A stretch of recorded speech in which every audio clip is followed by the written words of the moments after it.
Hey guys.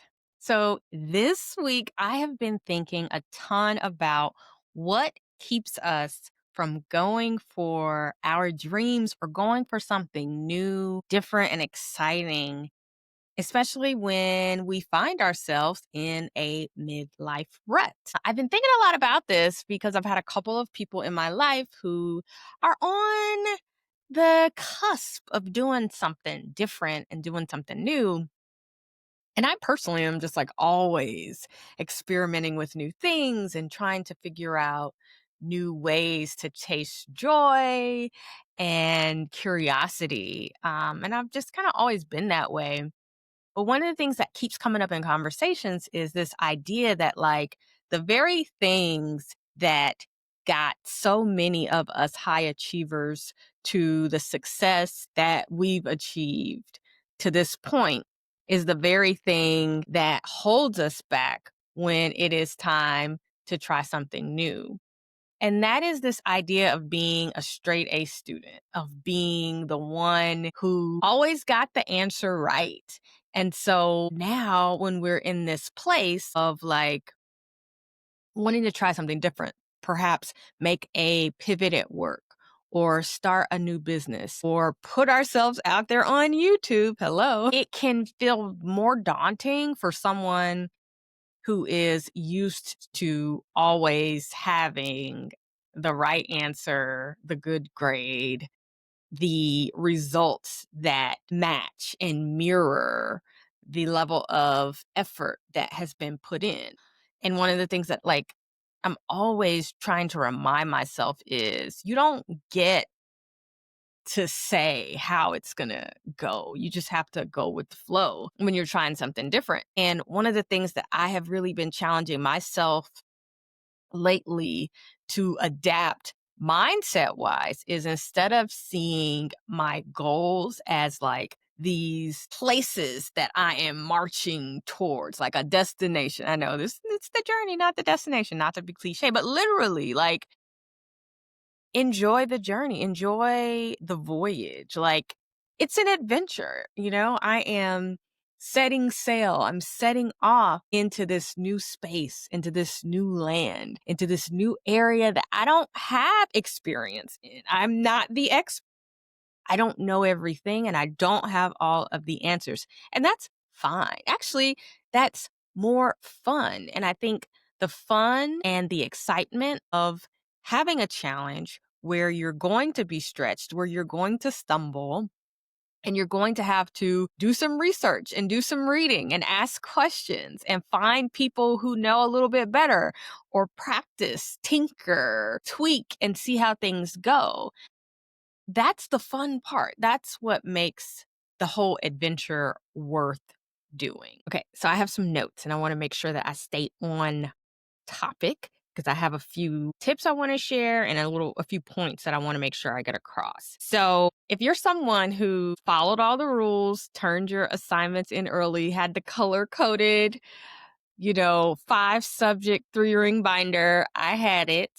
I'm guilty. I might still have a binder or two, and I definitely have all the office supplies. But if that is you and that was kind of how you related to school and getting your work done, you are probably someone who struggles with just like being in the goo of not knowing how things are going to turn out. And so when you have an idea to do something new, like even if it's literally just a whisper or an inkling of an idea of something that you might want to try.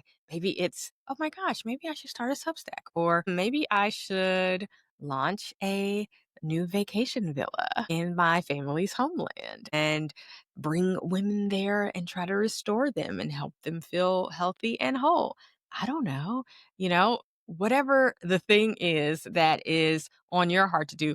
For the longest, I've had this fleeting idea about opening a coffee cart or a coffee shop. And I almost did it last year. Like, I wanted it to be a pop up coffee station where I would do single origin pour overs, mainly from Indonesia, because those are my favorite coffee beans. But I had found like a coffee shop where they would like maybe be open to me doing a pop up every now and then. And then, like, communications fell through and they were like, "Oh, we got really busy. Sorry, but follow up with us." And I need to follow up with them. But by the time it was time to follow up with them, I had gotten busy with some other things. All that to say, I don't know if like chasing this coffee cart pop up pour over is something that would like satisfy my hunger and curiosity and thirst for adventure long term or not. And it doesn't have to. It could just be a seasonal thing that I do because I want to get in community over something that I'm very passionate about, which is coffee. And that's absolutely fine. Like, also, that's another point that I actually didn't put in my notes.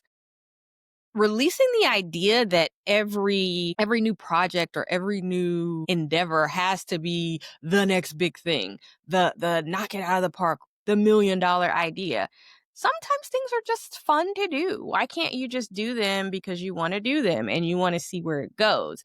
You got the download to do it, so why not follow the trail, pull the thread, and see what happens? I feel like that is something that straight A students or former straight A students, perfectionists, high achievers could stand to embrace more, is just like taking the pressure off of every idea to be this huge thing. It doesn't have to be the next, you know, huge tech startup, or I could do this coffee cart. It doesn't have to be the next Starbucks. Not that I would want it to be Starbucks, but like it doesn't even have to be the next major coffee chain. What if the point is me talking to people over coffee and sharing my love and my passion for these specific beans and my skill with preparation and just like the joy that I receive from seeing someone enjoy a delicious cup of coffee that I prepared just so. Like, what if that is it?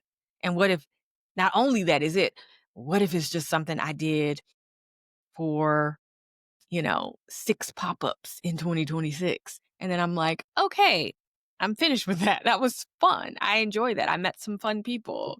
I had some good times. I don't have time to do it anymore, or I don't want to do it anymore. And it's okay. Like, I think we need to release the pressure of things being long term, being the next big thing, making a ton of money. Like, we owe it to ourselves in this midlife season to finally start pursuing some of the things that, like, we have told ourselves for the last 2 decades that it was impractical to pursue because we were too busy climbing our career ladders or building our businesses or raising our families. Like, this is our time. So why not explore just because we want to? Okay. My next point. Now, all of this is well earned. So the mindset to want to know where things are going and want them to be perfect. Like, even that saying, I'm thinking about my mom. I'm not going to attribute this to her. Maybe she said this or maybe she didn't. But like, if a thing is worth doing, it's worth doing well. Like, that's a very it's very close to the work twice as hard, get half as much mantra that so many of us grew up with. But I think we inherited this belief that perfection is the goal. If you cannot do it perfectly, then what's the point? If you can't knock it out of the park, then why even step up to bat? Like, why even try if you can't be a winner? And I think that's a dangerous idea because it keeps us from trying. It keeps us from getting the benefit of practice. And it keeps us from like stretching and growing and developing new neural pathways that come from learning and growth. Like, think about the last time you learned something new. Was that this year? Was that last year? Was that recent? Or was the last time you were willing to put yourself in the posture of learning something, in the posture of being a student when you were much younger, before you became the expert and the person who was expected to know everything? And so, yes, perfectionism and getting things right and making things well serves us so well. It gets us good results and it gets us great validation. But it can become a bit of a prison in midlife when we are not willing to step out and be less than perfect. So just keep that in mind. So perfectionism ends up costing us in midlife because it keeps us stuck in analysis, paralysis, We won't make decisions. We won't pull the trigger. We won't get things started. We won't make a move because we don't have the certainty that everything is going to work out. Perfectionism also convinces us to delay our dreams until they are perfectly planned. And unfortunately, for those of us who want to say something in this world, perfectionism silences our voices before we even speak. And when we talk about the burnout conversation, because we're trying to be exceptional all the time, that is such a setup for burnout. When I look back at the moments that I have personally felt the most stuck or exhausted or even distant from myself, oftentimes it was when I was trying to earn that sense of worthiness or enoughness through performance and perfection. If I can just make it a little bit better, if I can just get it to be 110% versus just 100%. And that is a recipe that will set you up for exhaustion and burnout. And I know that sounds familiar to you. Something that I've been exploring and trying lately is getting good at being bad at things. And right now, the thing that I'm really getting good at being bad at is YouTube. Since I started this podcast revamp, or I came back with podcast episodes, I've been doing audio, and I set out to do audio, but I always had in the back of my mind, like, well, what if I extend to video? And even outside of the podcast, like I've always kind of been behind my words because I am a writer first and foremost. I never really wanted to be on camera. Maybe it was because like I didn't like how my face looked or how my makeup was or wasn't or how my hair was acting or whether my camera setup or my lighting was right. But like recently something has changed. I've known in some ways that I've been hiding from video, but I've gotten to this point, and maybe this is what they say about how, you get over 40 and you just kind of stop caring. Not that I've stopped caring, but it's kind of just like, it is what it is. Like, this is it. This is it. Like, it may look better some days. It may look worse. I might dress it up. I might dress it down, but like, this is it. This is who I am. And I feel like I have been shortchanging both myself, but also any of you who could potentially be supported, changed, transformed by what I have to say and my experiences, my downloads, my words, my epiphanies, if I am only willing to share them. I don't know. I think like one of the reasons why I've been willing to show up badly or just to show up on YouTube at all and really see where it goes is because recently I've been just going down YouTube rabbit holes and finding all of these really great videos that I've enjoyed. And it just made me think like, wow, I'm not showing up here and representing my content here. And what if there are other people who, like me, love listening to podcasts, but also might like to put a YouTube channel on in the background while they're working or while they're doing something, and they just kind of want to get a good word and they want to hear it from one of their favorite podcasters. But not only do they want to hear it, maybe they want to see it too. And so as I've been in my own like YouTube renaissance as a consumer, I've started to wonder, well, how can I get my channel up to speed so that, the same way I'm coming across and stumbling across all of these great creators and falling in love with them and falling in love with their messages and finding new books that I want to read and just new threads that I want to follow.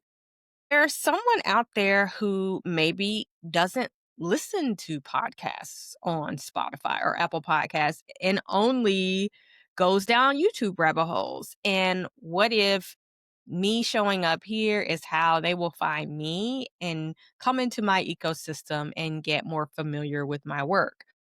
So am I going to deny them that opportunity because I don't like my hair? Am I going to deny them that opportunity because I don't feel like I have the best camera setup? Which I personally feel like, you know, the computer cameras have come along, webcams. That's not even like what you call them anymore, I don't think. But years ago, that's what we called them, webcams. I feel like they've come a long way. I'm enjoying the quality of the webcam. Like it works for me, but I digress.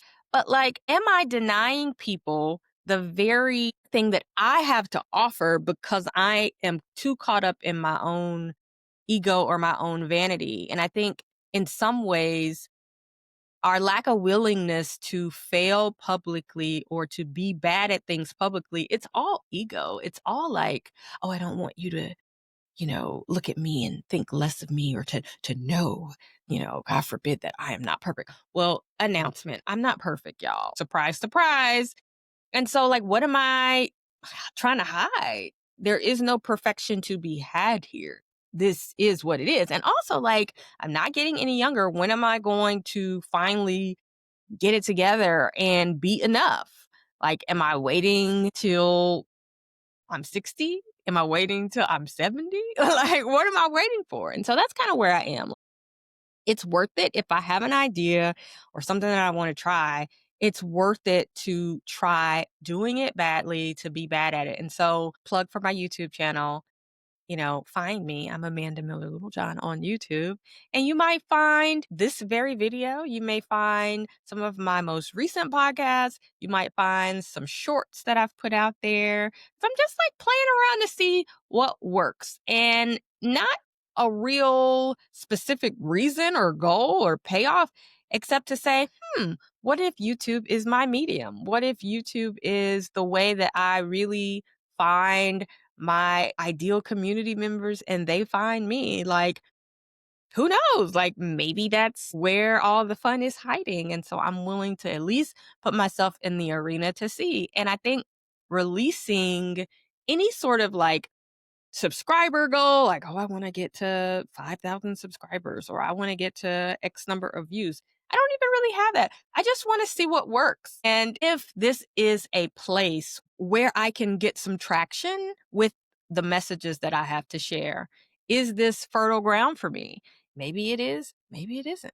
But it's going to be kind of a fun adventure to see. So I think as high achievers, we have to remember the seasons of purposescaping, right? Like there's a time to plant, a time to grow, a time to harvest, a time to rest. And so let's normalize planting. Let's normalize being new. Beginner energy is a gift because it's where that passion, that playfulness, that adventure, that sense of like newness lives. I feel like in midlife, we start to lose that muscle of learning because it's easy to get embarrassed. We don't want people to see us trying.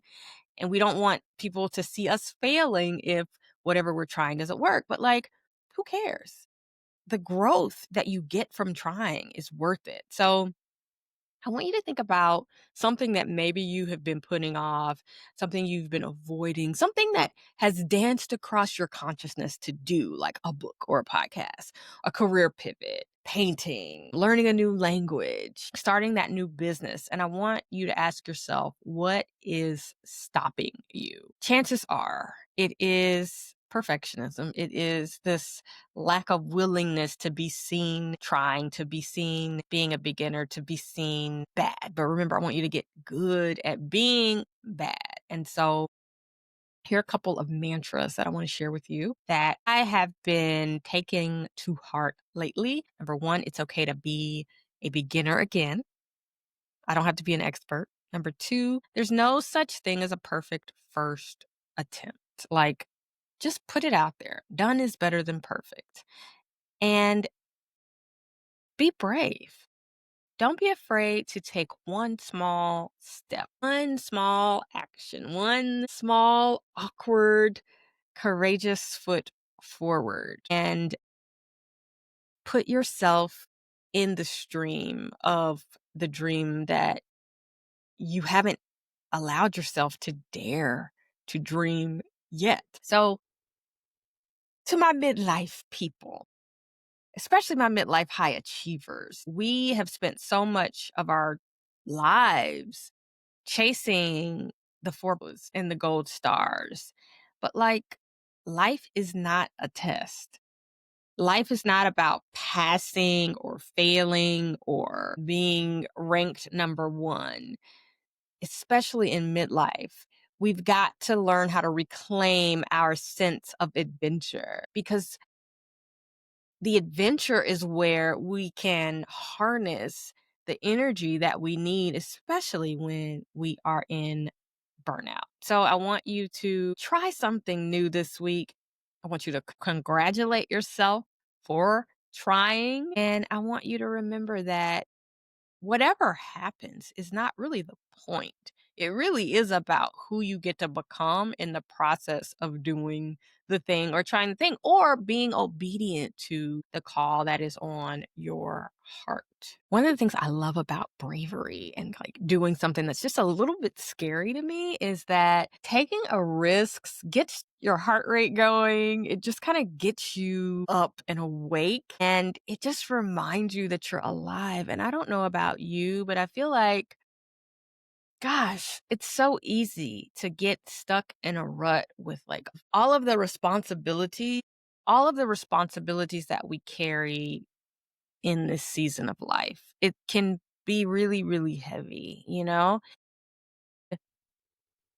You can wake up sometimes and just feel like you're going through the motions because it's obligation after obligation, it's task after task, it's the never ending to do list. And so when we can find something that does make us feel a little bit nervous or scared or apprehensive, or it gets that heart racing just a bit because we don't know how it's going to land. We don't know how it's going to go. We don't know where all of this is going to end up.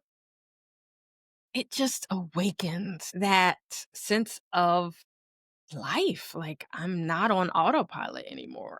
I'm taking the reins of my life and going down a different street than other people expected me to. So if you're a midlife high achiever, you have already proven that you can get the straight A's, you can pass the test, you can win the job and do all of the things. So something that I want you to prove to yourself is, can you surprise yourself? So I have a little assignment for you.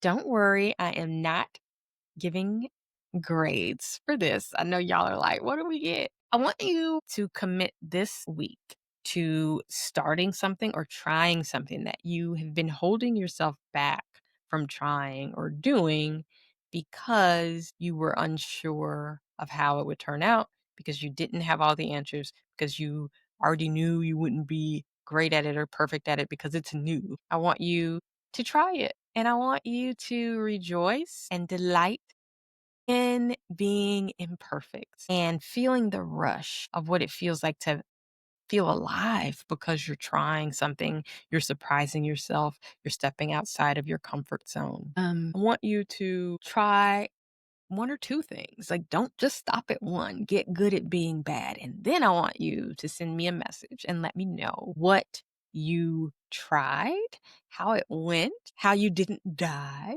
And it was not the end of you to try something and not be the teacher's pet and the best in class at it upon first attempt.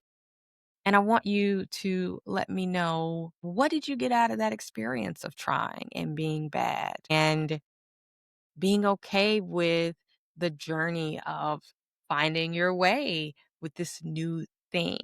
And tell me, how did that register energy wise when you tried something that, you weren't sure you'd be great at? How did it make you feel? How does your energy register? And will you try it again?